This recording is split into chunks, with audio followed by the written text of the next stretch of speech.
Assalamualaikum warahmatullahi wabarakatuh. Terima kasih atas kesempatan yang diberikan. Kami dari kelompok 8 atas nama Musdalifah dan saya sendiri Sulfianti Ramang akan memaparkan hasil diskusi dari kelompok kami sebagai salah satu syarat untuk memenuhi tugas mata kuliah belajar dan pembelajaran yang diampu oleh Bapak Dr. Miten Lululangi MT. Pada kesempatan kali ini, kami akan memaparkan materi tentang metode pembelajaran kelompok sistem perilaku yang mengacu pada hasil review jurnal yang berjudul Pengajaran Sistem Perilaku, Belajar dari Simulasi, dengan nama jurnal Literasi, volume 11 nomor 2 tahun 2020. Sebelum memasuki materi tentang metode pembelajaran kelompok sistem perilaku, terlebih dahulu harus mengetahui definisi dari model pembelajaran. Model pembelajaran adalah suatu desain atau alat yang bertujuan untuk mempermudah guru dalam mengajar. Model pembelajaran merupakan bungkus atau bingkai dari penerapan suatu pendekatan, metode, dan teknik pembelajaran. Kita masuk pada pembahasan pengertian model pembelajaran kelompok sistem perilaku. Dasar teoritik dari kelompok model pembelajaran ini ialah teori-teori belajar behavioristik, yaitu bertujuan mengembangkan sistem yang efisien untuk mengurutkan tugas-tugas belajar dengan cara memanipulasi penguatan atau reinforcement. Model ini dikenal juga sebagai model modifikasi perilaku atau behavioral modification.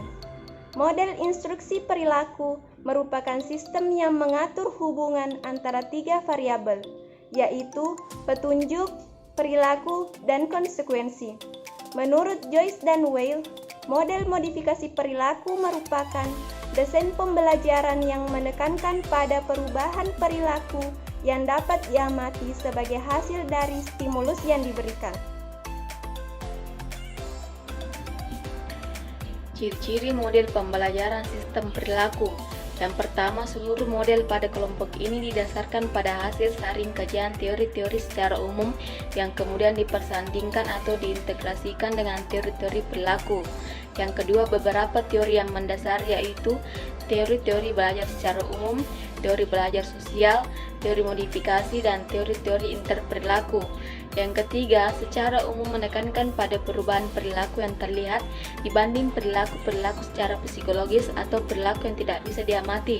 Yang keempat, penerapan prinsip-prinsip stimulus terkontrol dan reinforcement dan penerapan model pembelajaran interaktif dan mediasi belajar terkondisikan, baik pada pembelajaran secara individu maupun kelompok.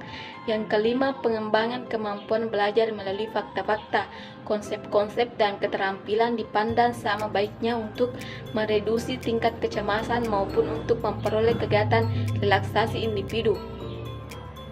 Prinsip-prinsip model pembelajaran kelompok sistem perilaku menurut Joyce dan Weil 2009 402 dan sampai 403.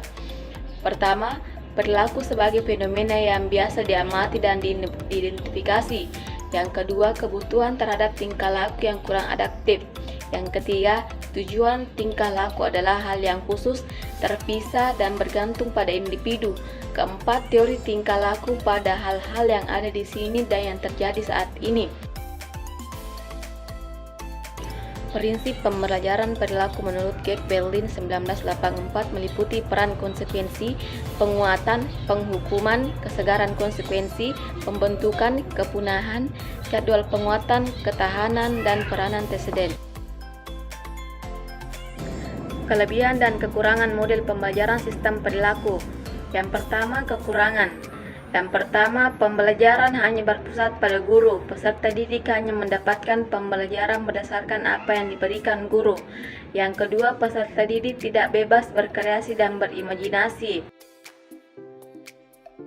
Yang kedua itu kelebihan.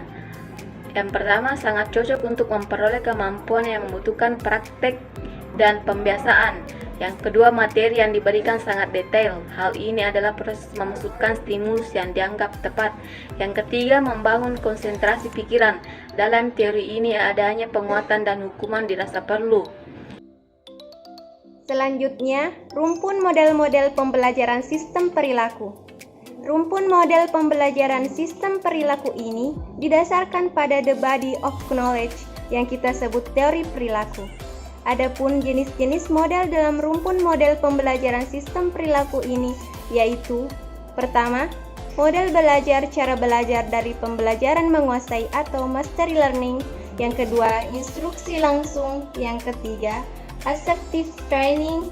Yang keempat, model belajar dari simulasi. Adapun penjabaran dari jenis-jenis model pembelajaran kelompok sistem perilaku, yang pertama, pembelajaran menguasai atau mastery learning. Pembelajaran menguasai adalah kerangka berpikir dalam merencanakan rangkaian instruksional yang dirumuskan oleh Johann B. Carroll dan Benjamin Bloom. Yang kedua, model instruksi langsung. Model pembelajaran langsung atau direct instruction merupakan salah satu model pengajaran yang dirancang khusus untuk mengembangkan belajar siswa tentang pengetahuan prosedural dan pengetahuan deklaratif yang terstruktur dengan baik dan dapat dipelajari selangkah demi selangkah. Yang ketiga, assertive training.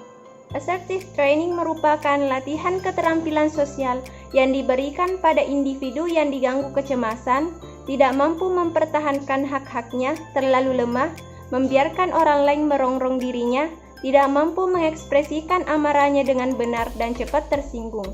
Yang keempat, model belajar dari simulasi. Model pembelajaran simulasi merupakan model pembelajaran yang membuat suatu peniruan terhadap suatu yang nyata terhadap keadaan sekelilingnya atau proses.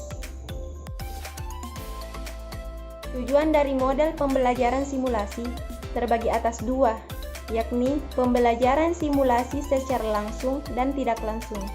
Pembelajaran simulasi secara langsung yakni untuk melatih keterampilan tertentu, baik yang bersifat profesional maupun dalam kehidupan sehari-hari, mendapatkan wawasan terhadap suatu pandangan, dan sebagai problem solving. Sedangkan secara tidak langsung antara lain, yang pertama, sebagai suatu pentas atau kegiatan peserta didik dalam memainkan peran dalam kehidupan nyata. Yang kedua, sebagai motivasi peserta didik dalam belajar, dikarenakan sifatnya role playing. Yang ketiga, membentuk suatu ikatan kerjasama. Yang keempat, membangkitkan daya kreativitas. Yang kelima, belajar toleransi dalam kehidupan apapun peran yang dijalani setiap orang.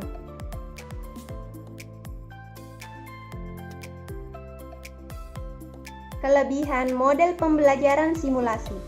Yang pertama, tugas belajar menjadi lebih kompleks, sehingga peserta didik memiliki kesempatan untuk menguasai keterampilan yang sangat baik ketika semua faktor operasi dunia nyata menimpanya. Yang kedua, memungkinkan siswa untuk belajar melalui stimulus respon yang dihasilkan sendiri.